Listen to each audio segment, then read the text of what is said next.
On a soft pewter Tuesday morning in early October of 1979, in the gravel driveway of a 112-acre coastal dairy farm on a low Tillamook County bluff between the small fishing and dairy village of Pacific City and the Salmon River estuary, a polished 41-year-old Portland acquisitions partner in a charcoal three-piece wool suit with no tie stepped out of a clean dark burgundy 1979 Volvo 264 GL sedan with Multnomah County plates, walked up the weathered cedar shingle steps of an 1879 saltwater farmhouse, knocked twice on the screen door, and offered a 69-year-old Danish-American dairywoman named Helle Vansgaard $2,800,000 in cash for the ground her family had milked jerseys on, fished and crabbed the small Salmon River estuary off, and slept in 2 straight generations of the same 1879 farmhouse on since the autumn that Hayes had finally pulled the federal troops out of Louisiana.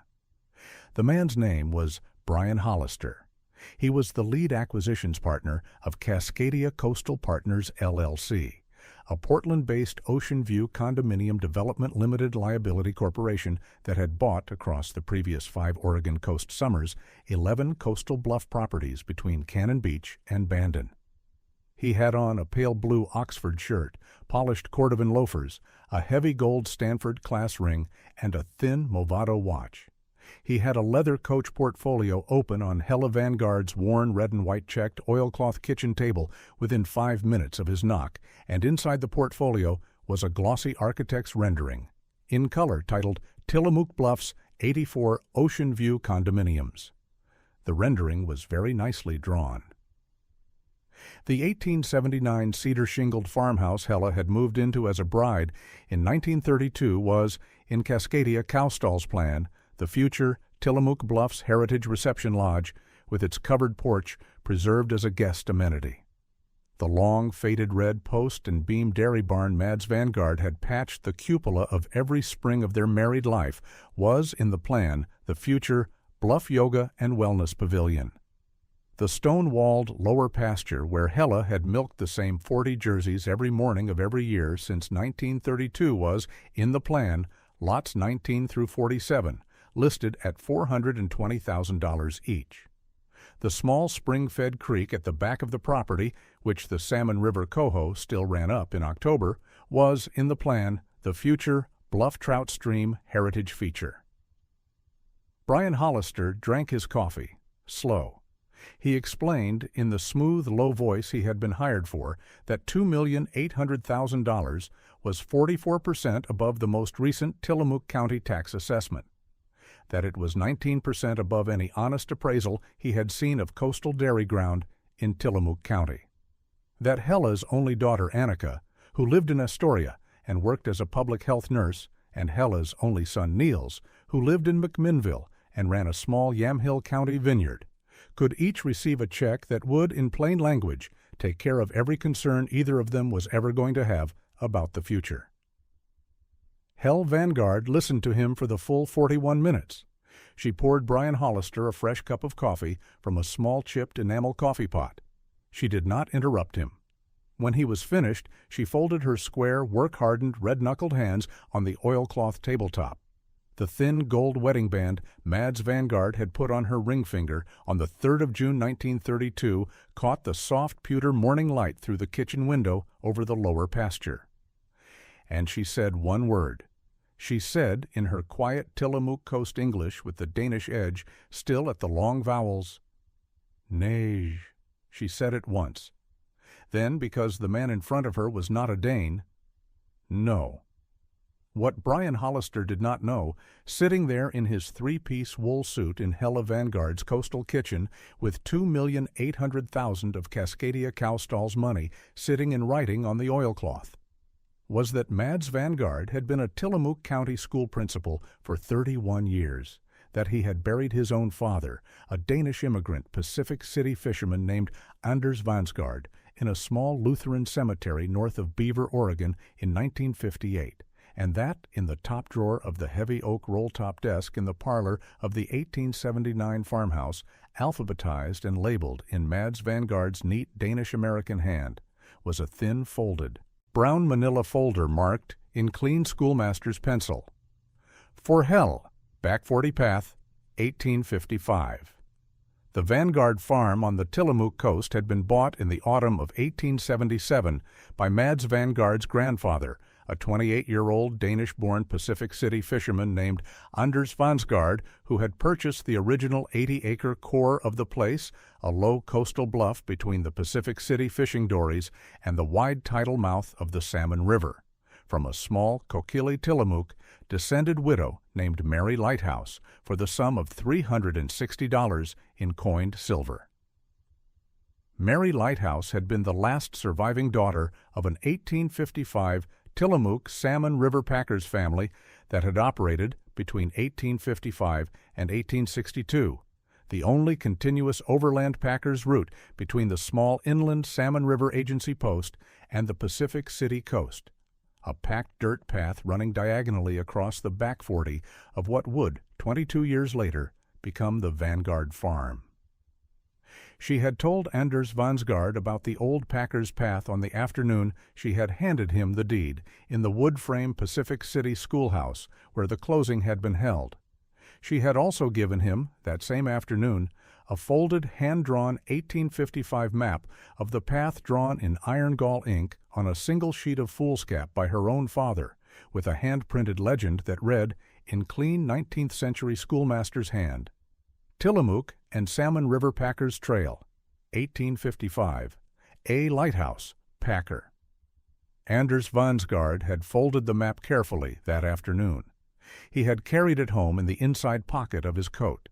He had put it that evening in the top drawer of the small, heavy oak roll-top desk in the parlor of the new 1879 farmhouse he and his wife Inger were just finishing building. He had never, in the 36 years he lived on the farm, removed the map from the drawer. He had told his only son Lars about the map once in 1908 on a winter walk along the bluff. Lars Vansgaard had told his only son Mads about the map once in 1929 on a winter walk along the same bluff. Mads Vansgaard had, in the autumn of 1958, after the funeral of his own father Lars, taken the 1855 map out of the top drawer of the roll-top desk, unfolded it carefully on the parlor table, and, with Helle beside him, walked the entire back 40 of the Vansgaard farm in the soft November light, and re-identified, with his own quiet schoolmaster's eye, every single visible surviving feature of the 1855 Packers path that crossed the back 40, the soft, worn dip in the pasture grass where 124 years of cattle had still tracked along the original packed dirt line, the single mossed split rail fence run along the path by Anders Vansgaard in 1880, the small lightning-struck Sitka spruce at the path's eastern endpoint that the 1855 map had marked as Large Spruce, Lightning-Marked, Eastern Terminus. Mads Vansgaard had spent the entire winter of 1958 to 59 quietly putting together a small, thin brown manila folder of supporting documents to accompany the 1855 map, including a 1957 photocopy of the Mary Lighthouse 1877 deed, 3 signed and notarized statements from elderly Tillamook County residents who remembered the path being walked by cattle drovers as late as 1922, and a typed memorandum in his own hand explaining what the trail was, what it meant, and where every visible surviving feature on the back 40 of the Vansgaard farm could be located by compass bearing and pace count from the 1879 farmhouse. He had labeled the folder in clean schoolmaster's pencil, For Helle, back 40 path, 1855. He had put the folder back in the top drawer of the roll-top desk on top of the original 1855 map. He had not, between January 1959 and the morning of his quiet heart attack on the porch of the 1879 farmhouse in June of 1976, ever spoken of the folder again. Helle Vansgaard had known the folder existed. She had known where it was. She had, 3 days after Mads's funeral, sat at the parlor roll-top desk alone, opened the top drawer, taken the folder out, read every page of it, and put it carefully back. She had said nothing about it to anyone, not to her daughter Annika, not to her son Niels, not to her closest neighbor Sigrid Lund, for the previous 3 years and 4 months. She had milked her 40 jerseys morning and evening, alone, since the August of 1976. She had patched the cupola of the dairy barn herself in the spring of 1977. She had run the small, slate-gray 1951 Ferguson T030 on the lower pasture every summer since. She had read in the Tillamook Headlight Herald every Friday about the 11 coastal bluff properties Cascadia Coastal Partners, LLC, had bought between Cannon Beach and Bandon. She had not, in any of those 3 years, ever opened the folder again. She had not needed to. For the first 3 visits, Cascadia Coastal Partners, LLC, was extremely polite. Brian Hollister came back to the Vansgaard farm 4 days after the first morning with a new portfolio and a new number, $3,100,000. A heritage covenant pre-printed on Cascadia coastal letterhead promising that the 1879 farmhouse would be preserved in perpetuity as the development's signature historic structure. Helle Vansgaard poured him a fresh cup of coffee. She listened. She refolded her hands. She said no. Brian Hollister came back the following Tuesday with $3,300,000. He brought, in addition to the portfolio, a hardcover coffee table book Cascadia Coastal had commissioned from a Portland design firm, 140 pages of glossy aerial photographs of the Vansgaard Bluff and the dairy barn and the Salmon River estuary, with handsome typography in 2 colors and a foreword by a former Oregon Secretary of State. Helle Vansgaard received the book politely. She set it on the windowsill in her kitchen. She said no. On the 3rd visit, at the end of the 2nd week of October, on a soft pewter Friday morning with the marine layer in tight against the bluff, Cascadia Coastal sent a different partner. Diane Sturm, 48, the firm's senior partner for community engagement, in a soft camel hair blazer and pearl earrings, with a different portfolio and a different angle. Diane Sturm was, by half her career, an excellent listener. She listened to Helle Vansgaard for nearly an hour. She asked her about Mads. She asked her about the jerseys. She asked her about the small Lutheran church north of Beaver. She mentioned, very gently, that her own grandfather had been a Beaver, Oregon man who had logged the Salmon River drainage in the 1920s. She suggested, in the same gentle voice, that Helle might at least let Cascadia Coastal help her understand her options before she closed any doors. Helle Vansgaard listened to Diane Sturm for the full hour without interrupting. She poured her 2 cups of coffee. She thanked her for her thoughtfulness about Mads. She said, in her quiet Tillamook Coast English with the Danish edge, "Mrs. Sturm, you are kind. The bluff and the house and the lower pasture and the Ferguson and the back 40 and the small Lutheran church north of Beaver are not for sale. They are not for sale at $3.3 million. They will not be for sale at 4. They will not be for sale at any number anyone in Portland is ever going to write on a piece of paper. I would like, with respect, to ask you to thank Mr. Hollister for me, and to ask him not to come back." Diane Sturm, who was, by all accounts, a kind and competent person, and whose career at Cascadia Coastal Partners would never quite recover from the Vansgaard file, drove back to Portland that afternoon in her own clean Audi Fox sedan, in tears, on Highway 101. It was at that point, in the last week of October 1979, that Cascadia Coastal Partners, ELLC, stopped being polite. The first thing they did was buy an option, quietly, on the 42-acre Lund place that bordered Helle Vansgaard's southern fence line, a small coastal dairy owned by an elderly Norwegian-American widow named Sigrid Lund, who had been Helle Vansgaard's closest neighbor and friend since 1932. The option price was $440,000 against an honest appraisal of perhaps $180,000. The option was structured so that Cascadia Coastal could walk away at any time before final closing without penalty. The second thing they did was send a polished 26-year-old environmental consultant named Trevor Wisp in a clean LL Bean field jacket and new khakis out to the Vansgaard farm with a clipboard and an Oregon State University seal on his vest and a written request on Cascadia Coastal letterhead to review the bluff for federal coastal zone management compliance as a courtesy to Mrs. Vansgaard prior to any sale. Trevor Wisp arrived on a Monday morning. He walked the bluff for 3 hours. He walked the lower pasture for 2. He walked the back 40 for nearly 4 hours, very carefully with his clipboard. He never, in any of those 9 hours, knocked on Helle Vansgaard's kitchen door, asked her permission to be on the back 40, or introduced himself. Helle Vansgaard watched him from her kitchen window for the full 9 hours. She did not, when he finally walked back to his small green Datsun B210 at 4:30 in the afternoon, go out to speak with him. The third thing they did was make a quiet phone call to the Tillamook County Creamery Association in Tillamook, the dairy co-op that had been buying every gallon of milk the Vansgaard farm produced since 1936. The co-op manager, a 54-year-old Norwegian-American man named Axel Tovrea, who had been the Tillamook County Creamery Association's GM for 16 years and who had been at Mads Vansgaard's funeral in 1976, took the call himself.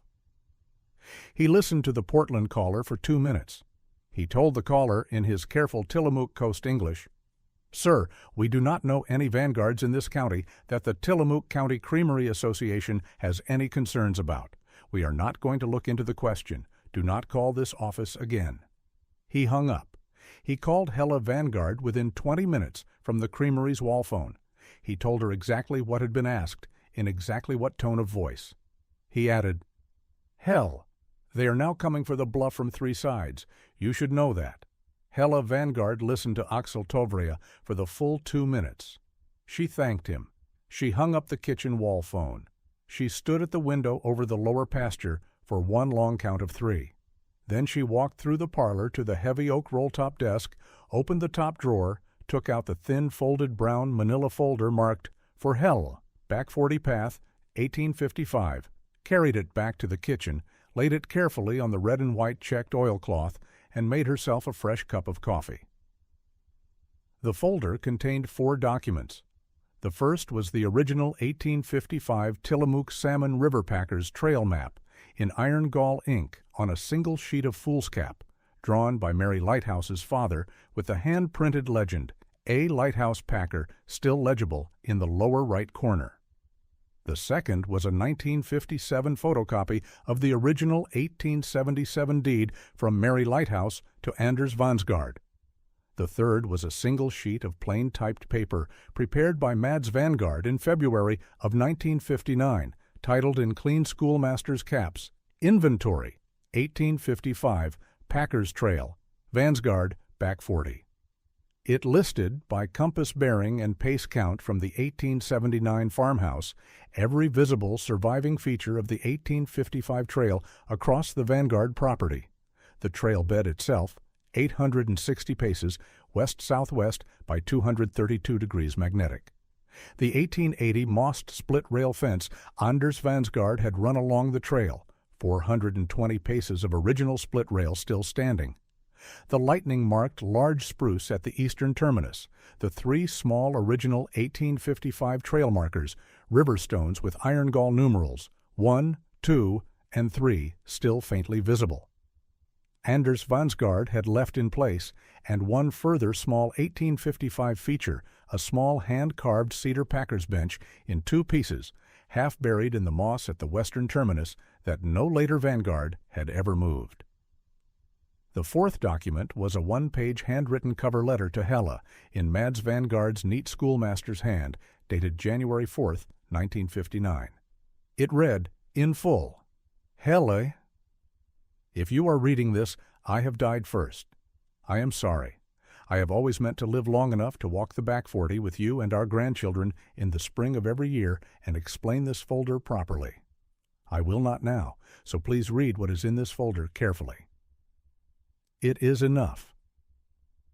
The 1855 Packers Trail across our back 40 is, in 1959, and, I believe, at any future point, independently protectable under at least 3 separate bodies of law: the Federal Historic Trails Inventory, the Oregon Historic Preservation Statutes, and, I expect, given the way the state is heading. At some future point, a state coastal land use law of some kind that I cannot yet name in 1959, but that I believe is coming.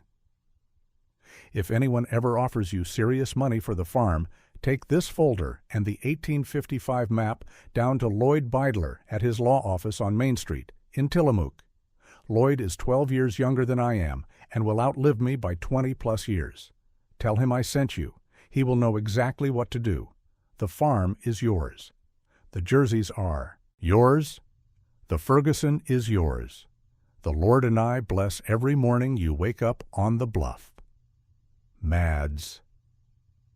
Helle Vansgaard sat at the red and white checked oilcloth kitchen table on that Friday afternoon in October 1979 in her oilskin Filson cruiser coat in the soft pewter Pacific Marine layer light, and read the cover letter 3 full times. She did not cry. She finished her coffee. She refolded the cover letter exactly along its existing crease. She placed it back inside the folder on top of the 1855 map. She closed the folder. She walked to the kitchen wall phone, picked up the heavy beige push-button receiver, dialed the 4-digit Tillamook exchange number for Lloyd Beidler's law office on Main Street, and asked the secretary in her quiet Tillamook Coast English, "This is Helle Vansgaard, north of Pacific City. Mads asked me to call Mr. Beidler. Is he in this afternoon?" Lloyd Beidler was 57 years old. He had been a Tillamook County coastal property attorney since 1948. He had known Mads Vansgaard since 1934. He took the call himself. He listened to Helle Vansgaard for the better part of 90 seconds. Then he said, in his quiet Tillamook English, "Helle, I am driving up to your farmhouse tomorrow morning, Saturday, 8 a.m. Do not, between now and then, take any further calls from any representative of Cascadia Coastal Partners, LLC. Do not open the door to them.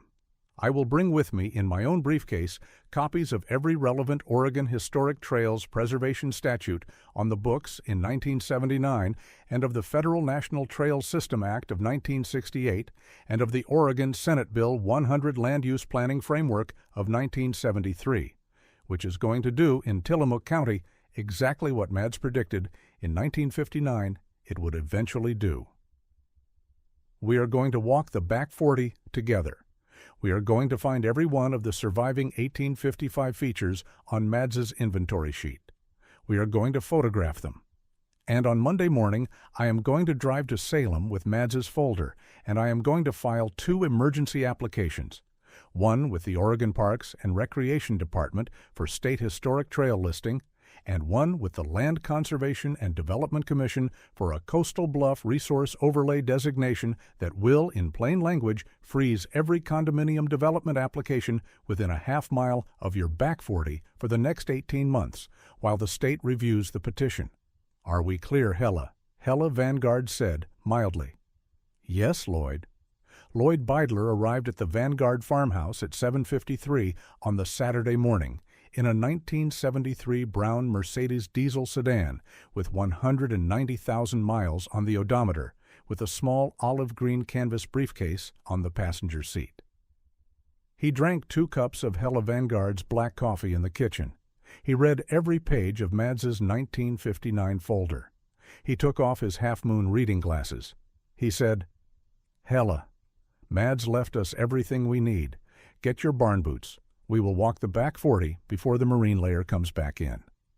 They walked it together, Helle in her oilskin Filson cruiser coat and rubber Tillamook barn boots, Lloyd Beidler in a tweed jacket and LL Bean field pants and rubber bean boots, for the better part of 3 hours.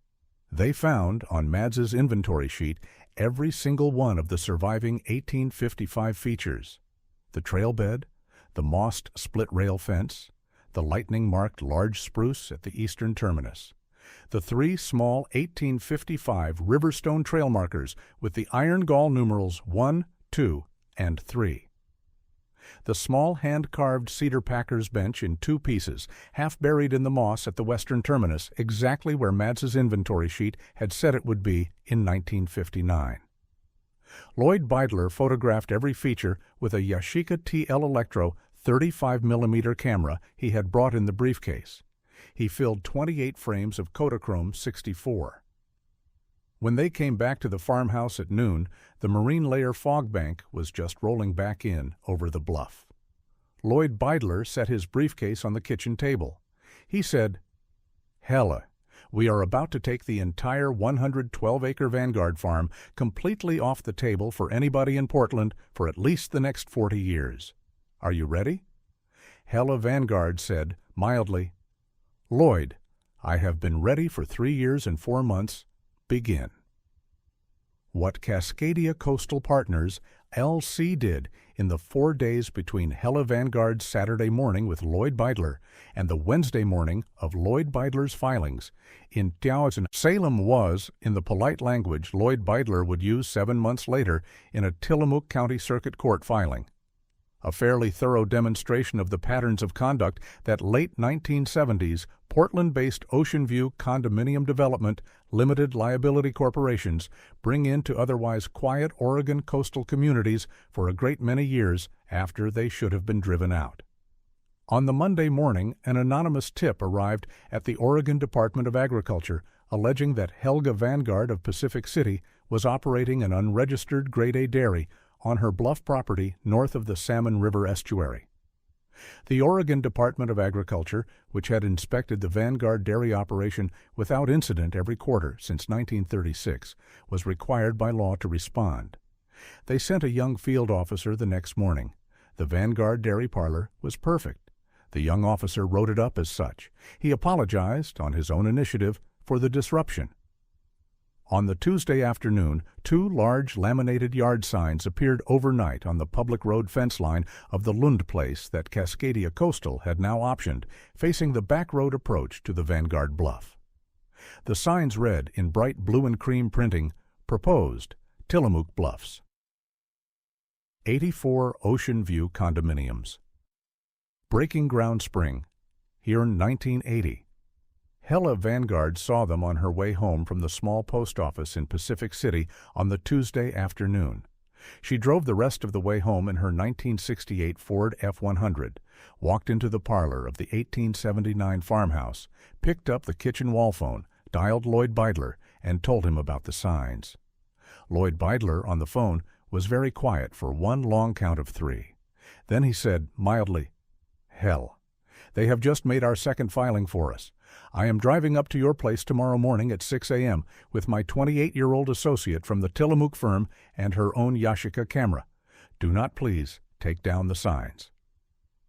Lloyd Beidler's associate, a 28-year-old Beaver, Oregon-born attorney named Margit Solberg, who had grown up 2 miles inland of the Vansgaard Bluff, photographed each sign in detail from multiple angles on the Wednesday morning, walked the fence line of the Vansgaard property, and noted every place where the signs were visible from the public road, and confirmed at the Tillamook County Clerk's office that afternoon that no zoning application of any kind had been filed by Cascadia Coastal Partners, LLC, or any of its affiliates against any of the optioned properties. By the Wednesday noon, Lloyd Beidler had hand-delivered the following 4 documents to the Oregon Land Conservation and Development Commission in Salem 1. An emergency application for Oregon State Historic Trail listing of the Tillamook Salmon River Packers Trail of 1855, prepared on the basis of Mads Vansgaard's 1959 inventory and the 1855 Lighthouse map.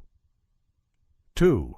An emergency application for Federal Historic Trail Inventory under the National Trails System Act of 1968 for the same trail.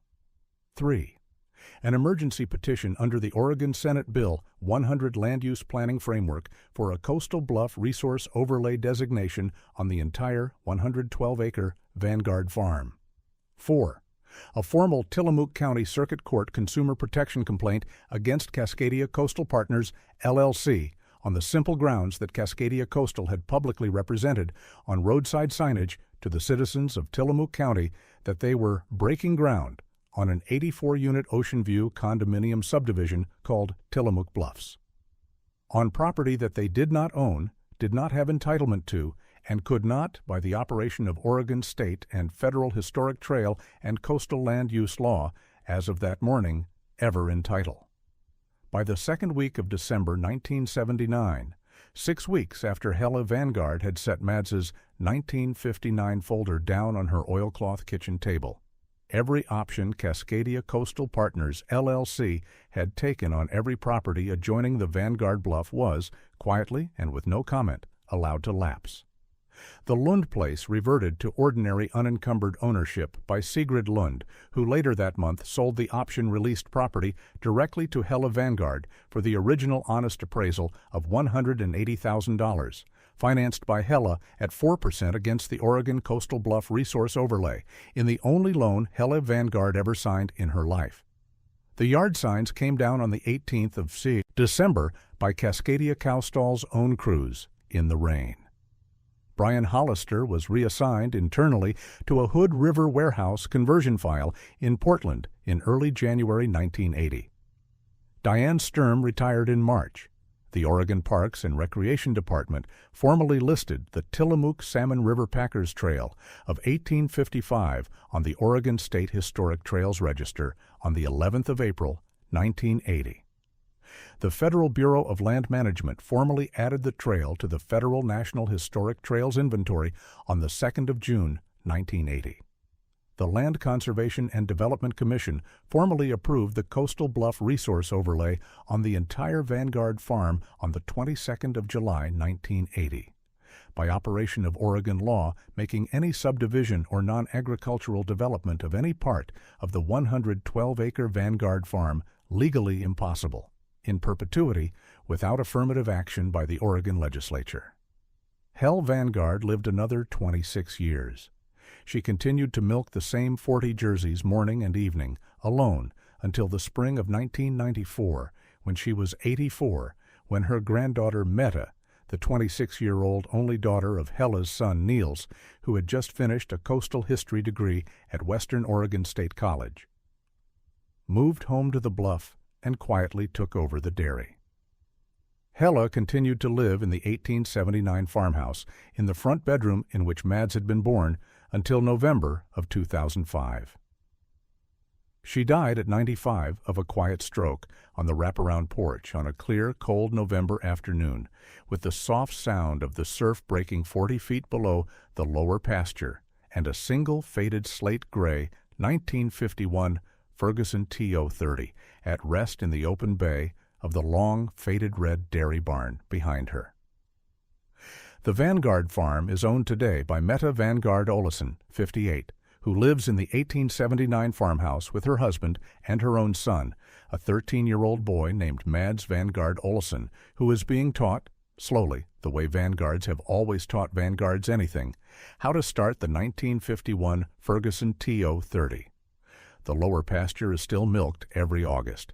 The 1855 trail across the back 40 is preserved under the Oregon State Historic Trails Register and the Federal National Historic Trails Inventory.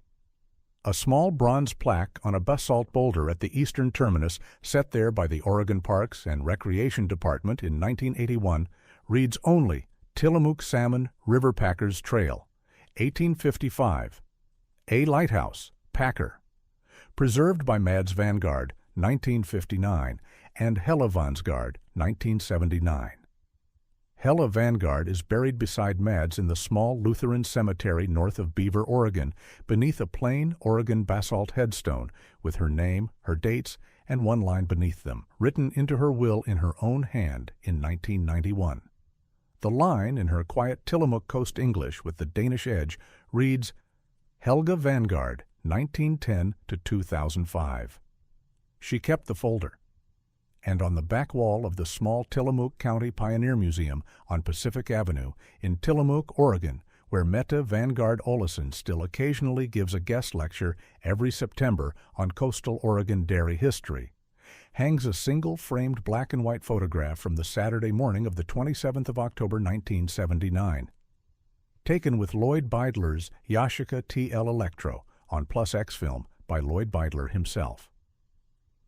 The photograph shows a 69-year-old Danish-American Tillamook dairywoman in a heavy oilskin Filson cruiser coat and a soft navy wool watch cap, kneeling beside a small mossed river stone in the cold autumn pasture grass of her own back 40, brushing the moss carefully aside from a faint iron gall ink numeral 1 with her own square, work-hardened, red-knuckled hand. And looking up past the camera at the long, faded red post and beam dairy barn, and the small, white, cedar-shingled 1879 farmhouse, and the low, pewter Pacific sky, and the soft marine layer fog bank rolling back in over the bluff. At a piece of ground, and a piece of water, and a piece of 124-year-old coastal Oregon history that no Portland-based Ocean View Condominium Development Limited Liability Corporation, no acquisitions partner, no roadside signage, no anonymous tip to the Oregon Department of Agriculture, no 26-year-old environmental consultant in a clean LL Bean field jacket, no late 1970s coastal real estate aggregator on Earth would ever be allowed to move. If this story stayed with you, there are more like it on this channel. Forgotten Machines, Quiet People, and The Work They Did. Subscribe and we'll tell you the next one.